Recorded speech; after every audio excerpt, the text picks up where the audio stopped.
त्राता स्मरणीय शानी वंदनीय सर्वत्र विराजमान सृष्टि के विलक्षण महापुरुष विश्व के प्रथम मसीहा अनादि महाप्रभु परम पूज्य स्वामी जी महाराज के चरणों में सतकोट नमन।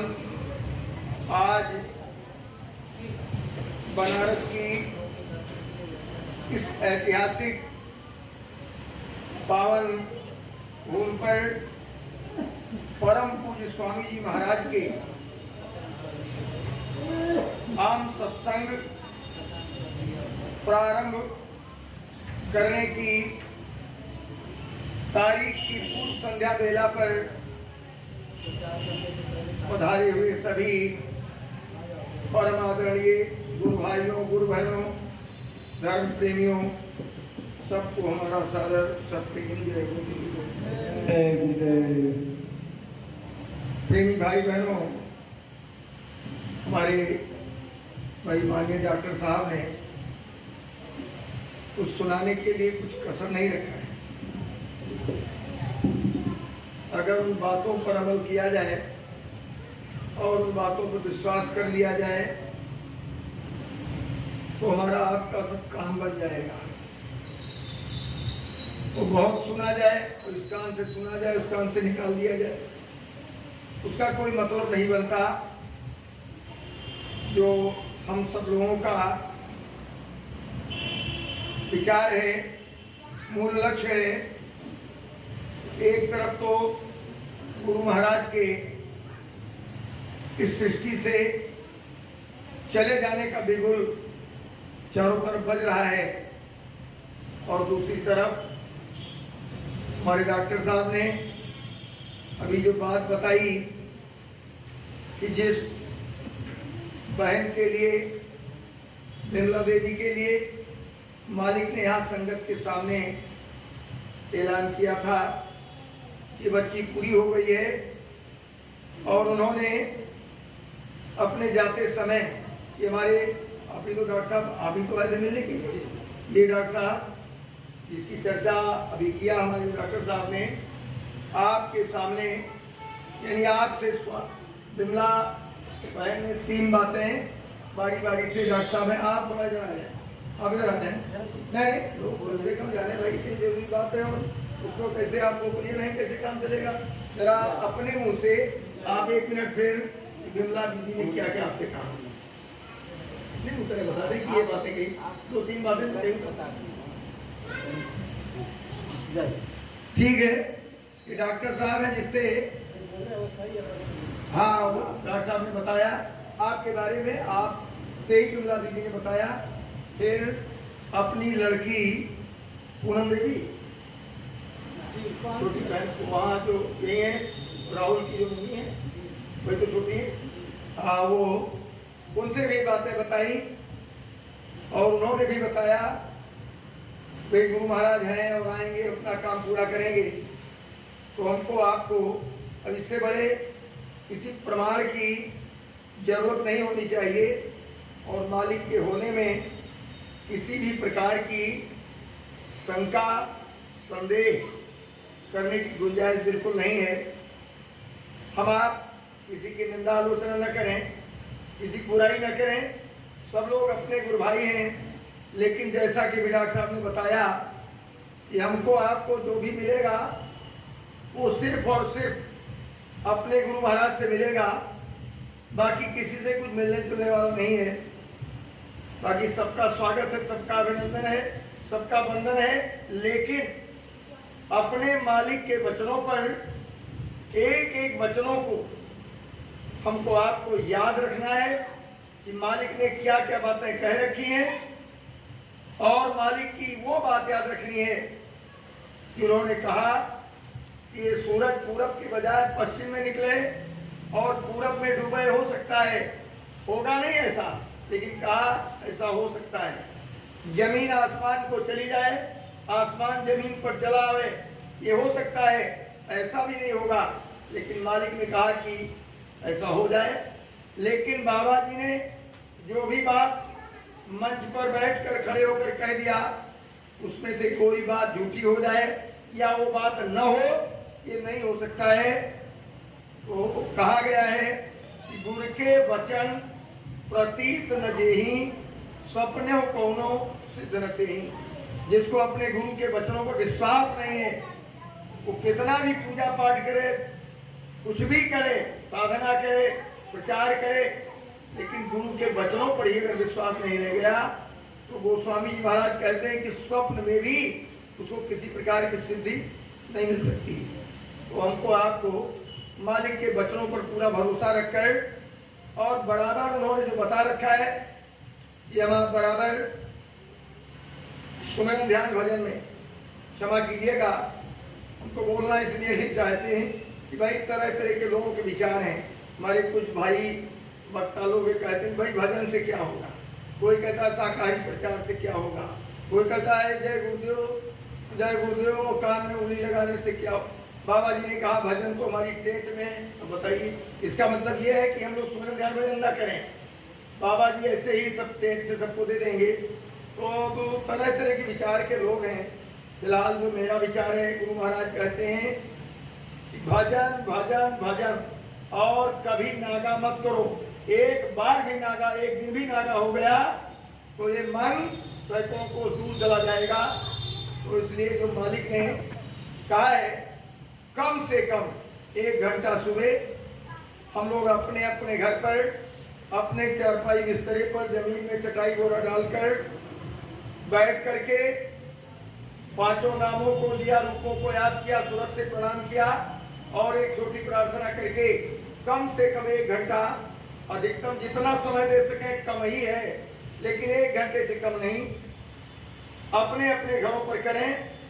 और शाम को, क्योंकि पंचमढ़ी मध्य प्रदेश में मालिक ने आदेश जारी कर दिया कि शाम को सब लोग एक साथ बैठकर, जैसा आपने किया बहुत बढ़िया रहा। बहुत जगह तो हम भाई जाते हैं और देखते हैं कि भाई भाषण तो हम लोगों का खूब होता है, खूब बोलिए, कई लोग बोले, लेकिन सुमन ध्यान भजन के लिए समय ही नहीं दिया जाता है। हमको इस बात से काफी कष्ट होता है, क्योंकि असली काम तो वही है, हमारा बनता है कि नहीं बनता है, लेकिन मजदूरी। गुरु महाराज ने कहा, अभी मैंने शाकाहारी पत्रिका में पढ़ा कि भाई वो जाते हैं बहुत से अधिकारी कर्मचारी और वो दफ्तर में गए और वहां रजिस्टर में दस्तखत बना दिया और काम कुछ नहीं किया, उस दिन की उनकी मजदूरी पक्की हो जाती है। अगर तुम मेरे आदेश पर अपना समय दोगे बैठोगे तो क्या तुम्हारी मजदूरी पक्की नहीं हो जाएगी? और ये कह देना कि भजन पेट में है, भजन करने से कुछ नहीं होगा। मालिक ने 10 मार्च 2012 को आदेश दिया है कि भाई शाकाहारी का प्रचार बंद मत करना, इसको बराबर चलाते रहना, इसी से तुम्हारा सब काम हो जाएगा। इतना बड़ा आदेश है। और उसको हमारे तमाम भाई कहते हैं भाई इससे क्या होगा, बाबा जी का कहना है शाकाहारी रहना। अरे कुछ होगा या नहीं होगा, हमारा इससे कोई लेना देना नहीं। कौन शाकाहारी बनेगा कौन नहीं बनेगा, हमारा इससे भी कोई लेना देना नहीं। हमको अगर मुर्शिद कहे कि मुसल्ले को शराब में तर कर दो, तो मुरीद का काम है तर कर देना, उसको उसमें तर्क उतर्क करने की गुंजाइश नहीं है। इसलिए भाई शाकाहारी का प्रचार यानी शाम को हम लोग सामूहिक करें, एक साथ बैठें, गांव के मोहल्ले को। स्वामी जी महाराज ने कहा कि बड़ा मोहल्ला है, बड़ा गांव है, तो आप 10-10, 5-5 की टोलियों में 2-4 जगह बैठ जाओ, लेकिन शाम को करो सामूहिक। पूरा फायदा, पूरा लाभ आपको तभी हमको मिलेगा जब हम आप गुरु महाराज के वचनों को पकड़ेंगे। उन्होंने पंचमढ़ी मध्य प्रदेश में जब स्वास्थ्य लाभ के लिए मालिक गए थे, वही आदेश जारी किया था सामूहिक के लिए। उसके पहले ऐसा आदेश नहीं था, तो उसके पीछे कोई बहुत बड़ा राज है। अभी डॉक्टर साहब ने उस संबंध में कुछ इशारा भी किया है कि सामूहिक से हमको क्या लाभ होगा। तो हम आप शाम को सामूहिक साधना जरूर करें, 5, 10, 2, 4 जितने भी हो सके, जमीन में पल्ली बिछाया, फोटो लगाया और प्रार्थना करके और सामूहिक साधना में अपना समय कम से कम 1 घंटा, वैसे तो 24 घंटे में 2.5-3 घंटे गुरु महाराज प्रतिज्ञा पत्र बताते थे। पहले खुला नामदान नहीं देते थे, घेरे में नामदान देते थे, तो प्रेमियों से प्रतिज्ञाएं कराई जाती थी, लिखित प्रतिज्ञाएं, जिसमें रहता था कि 24 घंटे में से कम 2.5 घंटे हम सुमरन ध्यान भजन में अपना समय अवश्य देंगे। जब संगत समुद्र हो गई, जैसा कि बताया अभी डॉक्टर साहब ने, और घेरे में नामदान देना संभव नहीं रह गया। मालिक मंच से देने लगे, प्रतिज्ञा पत्र भरवाना भी बंद किया। लेकिन हमको आपको वचनों को पकड़ना है कि 24 घंटे में से अपने आत्मा के लिए 2.5-3 घंटे का समय मालिक के आदेश पर सुबह शाम मिला करके देना है। एक बार की नहीं दे सकते हैं। गुरु महाराज ने कहा कि मैंने तो 18 घंटे समय दिया, 24 घंटे में तुम इतना समय नहीं दे सकते हो, इतनी मेहनत नहीं कर सकते हो, लेकिन इतनी करो कि 2.5-3 घंटे का समय दो। बाकी मालिक ने, क्योंकि आदेश के पालन का नाम ही गुरु भक्ति है, और ये बात कही गई है कि गुरु भक्ति पहले करो, पीछे अन्य उपाय, और बिन गुरु भक्ति मोह कभी न काटा जाए। तो सुमिरन ध्यान भजन नंबर 1 का काम है। फिर प्रार्थना मालिक की करना, क्योंकि मालिक ने कहा कि प्रार्थना निर्बल का बल है, इसलिए विरह और तड़प की प्रार्थनाएं मालिक की जाए। सुबह भी प्रार्थना हो, शाम को भी प्रार्थना हो, भोजन करते समय भी प्रार्थना हो। यही बनारस की बात है। गुरु महाराज आए, अभी उनकी श्रीवास्तव जी की बात हुई है। क्या नाम बताया डॉक्टर साहब को? जय नारायण, क्या बताया श्रीवास्तव? श्रीनारायण श्रीवास्तव जी के यहाँ मैंने पत्रिका में पढ़ा है, सुना नहीं स्वामी को कहते हुए। पत्रिका में पढ़ा, वहाँ कुछ सत्संग कार्यक्रम था और प्रेमी भोजन करने जा रहे थे, और अचानक गुरु महाराज वहाँ आ गए। और जब कोई कौर सान रहा था, कोई रोटी तोड़ रहा था, कोई मुंह में डाल रहा था, तब तक स्वामी जी आ गए और कहा, भाई तुम लोग भोजन करने जा रहे हो, प्रार्थना किया? तो प्रार्थना नहीं किया था, और भोजन लोग करने लगे थे। स्वामी महाराज बहुत नाराज हुए कि कितनी बार मैंने कहा है कि प्रार्थना कर लिया करो तब भोजन करो, और प्रार्थना नहीं किया, भोजन करने लगे। फिर स्वामी जी महाराज ने, सब लोग हक्के बक्के रह गए। मैंने पत्रिका में पढ़ा है, स्वामी जी महाराज ने स्वयं प्रार्थना करवाया और कहा अब भोजन कीजिए। ये भी एक मालिक का आदेश है। हम लोग छोटी मोटी कोई न कोई प्रार्थना भोजन करते समय भी बराबर करें। सुमिरन ध्यान भजन नंबर 1 का काम। नंबर 2 का काम मेरे विचार से प्रार्थना करना, और कुछ भाइयों का विचार है कि नंबर 1 का काम है भाषण देना, लेकिन मेरे विचार से नंबर 1 का काम है सुमिरन ध्यान भजन, नंबर 2 का काम है प्रार्थना करना। कुछ लोगों का विचार है कि भाई चलो हम शाकाहारी का प्रचार ही करते रहेंगे, सुमिरन ध्यान भजन नहीं करेंगे। गुरु महाराज ने कहा कि तुम जो भी सेवा करोगे तन से, मन से, धन से, वो सब तुम्हारा भजन में जोड़ दिया जाएगा। अब हमने बैंक में अपना खाता ही नहीं खुलवाया, ये तो सब ब्याज की चीजें हैं। रुपए से सेवा कर दिया, शरीर से कर दिया, प्रचार प्रसार में गए, तन मन धन लगाया, लेकिन अगर हमने सुमिरन ध्यान भजन करके बैंक में खाता नहीं खुलवाया तो ये ब्याज जुड़ेगा किसने? इसलिए सुमिरन ध्यान भजन करना बहुत मस्त है। सभी भाई बहनों को जिनको नामदान मिला है सब लोग करते रहें, और गुरु महाराज के दर्शन की तीव्र इच्छा, प्रबल इच्छा अपने हृदय में बनाए रहें, और यही इच्छा आपको निधाम पहुंचा देगी। और मालिक आएंगे, कब आएंगे, कहाँ हैं, ये सब उनका मामला है। लेकिन जब उन्होंने बात कह रखी है वे मैं क्या क्या काम करूंगा, अभी सारे काम उनके बकाया हैं। लोग कहते थे भगवान राम 12 कला के, भगवान कृष्ण 16 कला के, जो 12 कला और 16 कला के थे वो अपना सारा काम पूरा करने के बाद में ही इस दुनिया से गए अपने परम धाम को। और गुरु महाराज के बारे में हमारे बड़े महान श्रेष्ठ वक्ता में कहते थे, कुछ लोग 64 कला के और कुछ लोग अनंत कला के। उनका सुना सुनाया मैं भी बोलता था। तो ये बड़ी विडंबना है कि जो 12 और 16 कला के थे वो अपना सारा काम पूरा करने के बाद में गए, और जो 64 कला और अनंत कला के थे वो सारा काम छोड़ करके हम लोगों को पूरा करने के लिए चले गए। तो ये कहाँ तक सही हो सकता है वो आपको विचार करना है। तो ज़्यादा हम आपसे ही निवेदन करना चाहेंगे, यहाँ के जो व्यवस्थापक हैं, जिम्मेदार हैं, हमारे वर्मा जी हैं, हमारे मास्टर साहब हैं बिपिन जी, और हमारे श्रीवास्तव जी हैं, और भी जो लोग जिम्मेदार हैं, मैं कोई भैया आदेश नहीं देता हूँ, मैं अपना एक सुझाव रखता हूँ कि जब गुरु महाराज ने 10 जुलाई 1952 से यहाँ हम सत्संग शुरू किया, इस धरती पर आज हम लोग धन्य हैं। ऐसे धरती पर जितने भी लोग आए हैं, कितना बड़ा सौभाग्य है, इसको तो कहा ही नहीं जा सकता, न लिखा जा सकता है।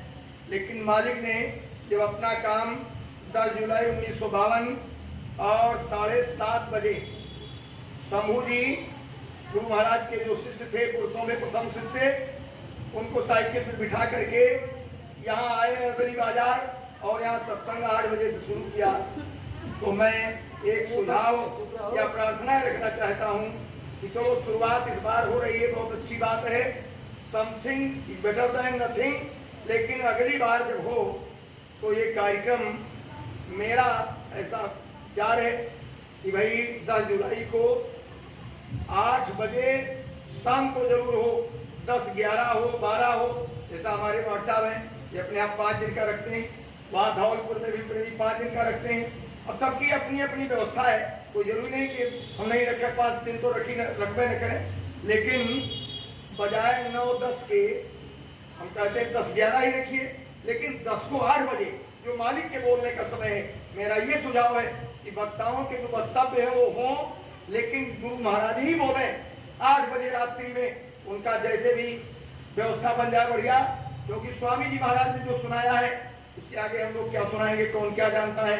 सब में तमाम बातें नमक मिर्च बोलने में मिल ही जाती हैं, चाहे हम बोले चाहे कोई बोले, गुरु महाराज बोले और हम सब लोग सुने, और उसके पहले ही ऐसी योजना बने कि मालिक वहां से आए थे वहां नाटी इमली से, ऐसी योजना बने सुबह ही प्रेमी अधिक से अधिक आ जाएं, इस शाम को एक तेरी मालिक का रथ सजा करके, जैसा कि हमारे बनारस के प्रेमी देखो निकालते हैं, ऐसा रथ सजा करके और मालिक की शोभा यात्रा शाकाहारी प्रचार करते हुए और वहां से नाटी इमली से अदली बाजार आवे और यहाँ मालिक का सत्संग हो। अब उसके बाद में और दूसरे दिन 11 तारीख को वक्ताओं का हो या 10वें दिन को भी वक्ताओं का हो, लेकिन गुरु महाराज जरूर बोले। मेरा तो अपना विचार है, वैसे तो ये विचार था कि मैं 4 बजे बस पकड़ लूंगा, लेकिन अभी मैंने किताब में भी पढ़ा था, मोबाइल पर भी सुना कि गुरु महाराज ने 8 बजे से यहाँ अपना सत्संग किया था, तो मैंने विचार बनाया कि अब मैं 10 बजे के बाद में ही जाऊंगा और 10 बजे तक कल रहूंगा, यहीं बैठ के अपना प्रार्थना करूंगा, विनती करूंगा, नहीं कुछ कर पाऊंगा तो उसके बाद में प्रस्थान करूंगा।